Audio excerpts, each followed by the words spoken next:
Bu videoda insan orqanizminə faydalı və çox dadlı olan ədviyyat zəfərandan danışacağım. Bu cür videoların davamını görmək istəyirsinizsə, videonu sonacan izləyin, bəyənib abunə olun. Ən əsası isə zınqrov işarəsini açmağı unutmayın.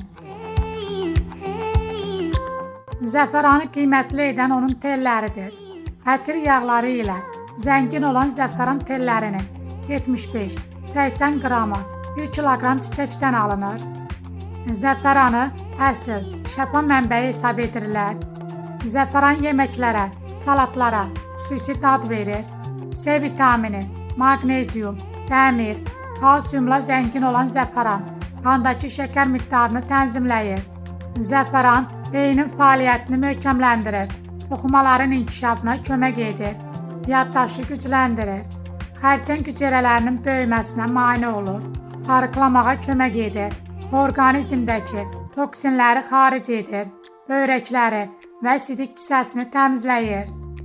Balla qarışdırılanda isə bu orqanlarda daşların yaranmasının qarşısını alır, qanı təmizləyir, ürək-damar sistemini yaxşılaşdırır, təzyiqi sabitləşdirir, orqanizmin hüceyrələrini qidalandırır.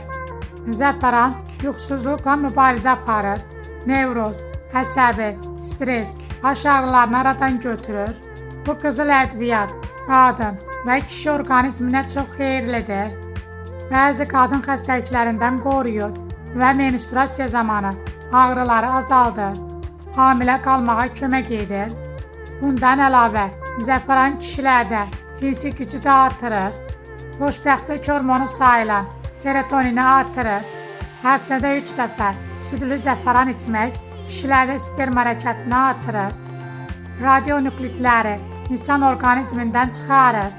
Enerji metabolizmasını yaxşılaşdırır və bədəndə yığılmış zərərli maddələrin qarşısını alır. Gözün torq inşasını bərpa edir və görmə qabiliyyətini yaxşılaşdırır. Allergiyalardan xilas edir.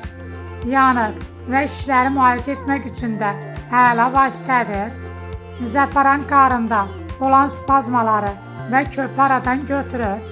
Həmçinin içki alüdəçiliyindən azad olmağa da kömək edir. İnsanın ruh halına yaxşı təsir edir. İmmuniteti gücləndirir. Dişlərə yaxşı təsir edir. Sidik qovucu təsiri var. Mədəyə, qaraciyərə xeyirlidir. Bağırsaq xəstəliklərinin müalicəsində yaxşı təsir edir. Ağciyər xəstəliklərinin sağalmasını sürətləndirir. Öd qovucu xüsusiyyətə malikdir. Qocalma prosesini ləngidir. Bəlğəmi təmizləyir. Astmaya xeyirlidir. Öskürəyi kəsir. Qızdırmanı sağalır. Zəfəran çayı necə dəmlənir?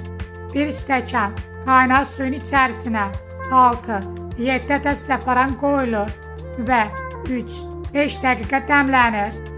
Zövqə görə çayın içərisinə tarçın çubuğu, şəkər tozu və ya bal əlavə etmək olar. Zəfərandan həddən artıq istifadə olunmamalıdır. O cümlədən hamilə qadınlara, 2 yaşına qədər uşaqların qida rasionuna zəfəranı daxil etmək olmaz. Faydalı məlumatlar üçün mənim kanalıma abunə olub, bəyənib, şərh yazmağı da unutmayın. Bu videoda bu qədər. İzlədiyiniz üçün təşəkkürlər.